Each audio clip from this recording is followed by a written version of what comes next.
Alcaraz spearheads big names into Australian Open third round. Three-time finalist Daniil Medvedev needed 4 sets to keep his Grand Slam dream on track at a cooler Melbourne park after days of hot weather. Alexander Zverev, the third seed well beaten in last year's final by Jannik Sinner, also went through in 4 sets.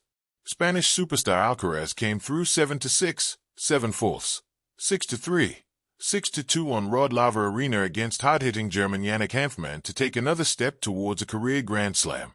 But the 22-year-old was put through his paces by a player 12 years older before setting up a showdown with Francis Corentin Moutet.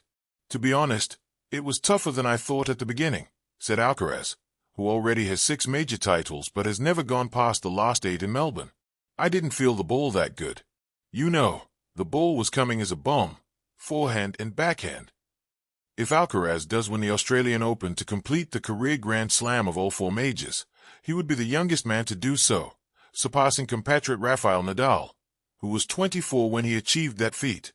The unpredictable Medvedev, runner-up in 2021, 2022 and 2024, is trying to keep his emotions in check this year and was on his best behavior against Frenchman Quentin Halys.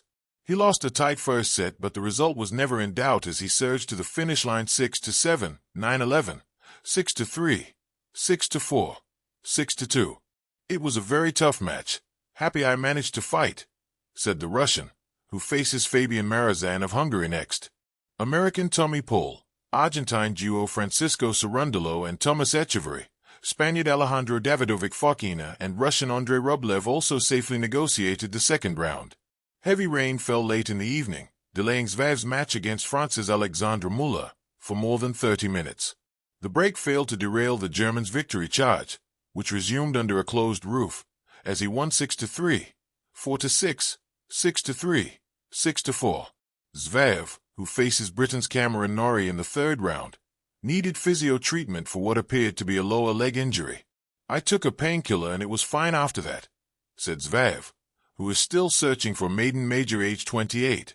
Great home hope Alex de Minaur, the 6th seed, dropped the first set to Hamid Medjedovic of Serbia but fought back to go through in 4 sets. Near perfect.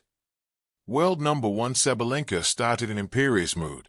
The 4-time major winner raced into a 5-0 lead over qualifier by Zhuoxuan, ranked a lowly 702, on center court before wobbling to give the Chinese player a glimmer of hope. But the top seed quickly snuffed it out to race home 6-3, 6-1 and set up a clash next with Russian-born Anastasia Potapova, now representing Austria, who dispatched 2021 US Open champion Emma Raducanu. "Super happy to close the first set.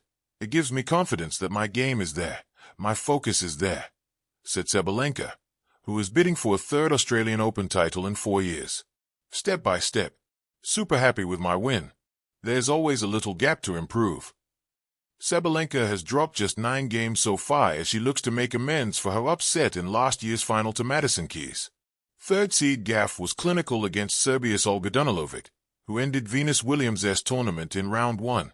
The 2-time major winner took just 78 minutes to race home 6-2, 6-2 on Margaret Court Arena. It set up a showdown next against fellow American Hailey Baptiste, ranked 70, who downed home hope Storm Hunter in straight sets.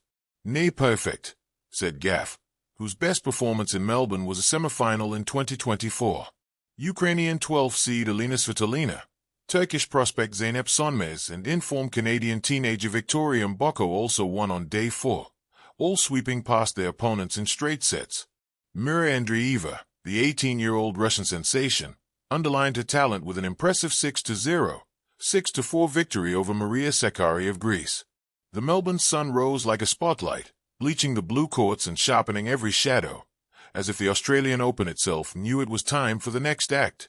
By the end of the second round, the tournament had found its rhythm, fast, fierce, and unforgiving, and at the center of it stood Carlos Alcaraz, spearheading a procession of big names into the third round with the quiet authority of someone who belongs there. Alcaraz did not arrive in Melbourne as a visitor. He arrived as a force.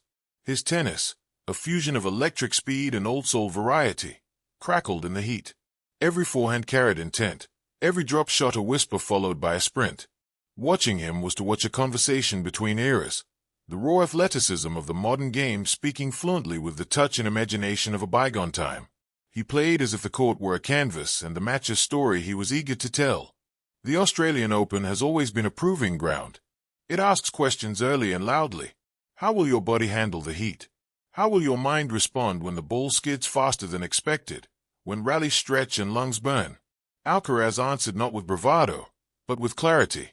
His movement was light, almost playful, yet underpinned by a ruthless efficiency. Points were constructed patiently, then finished decisively. It was not domination for domination's sake. It was control. Around him, the draw began to take shape. Big names, seasoned champions and perennial contenders, followed his lead into the third round, each carrying their own narrative. Some arrived with scars from past campaigns in Melbourne, others with fresh expectations resting heavily on their shoulders.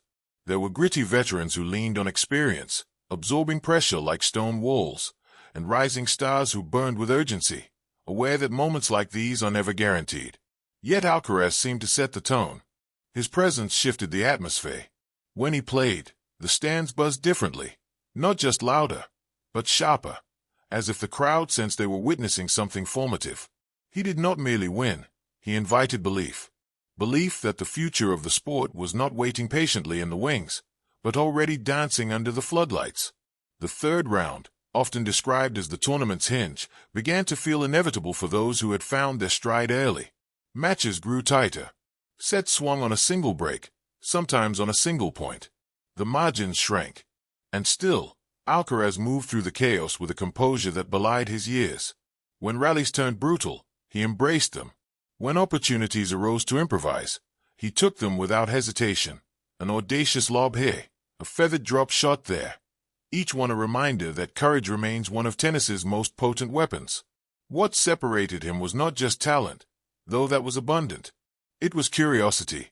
Alcaraz played as if he were discovering the match in real time, learning from it, reshaping it. In a sport that can become mechanical, his willingness to explore felt revolutionary. It forced opponents to think, to second-guess patterns, to chase balls they thought were unreachable. Fatigue followed, then frustration. As the big names joined him in the third round, the tournament narrative widened. There were champions rediscovering form, grinding through long nights. There were contenders sending statements with emphatic wins. There were whispers of dream matchups ahead, of rivalries renewed and legacies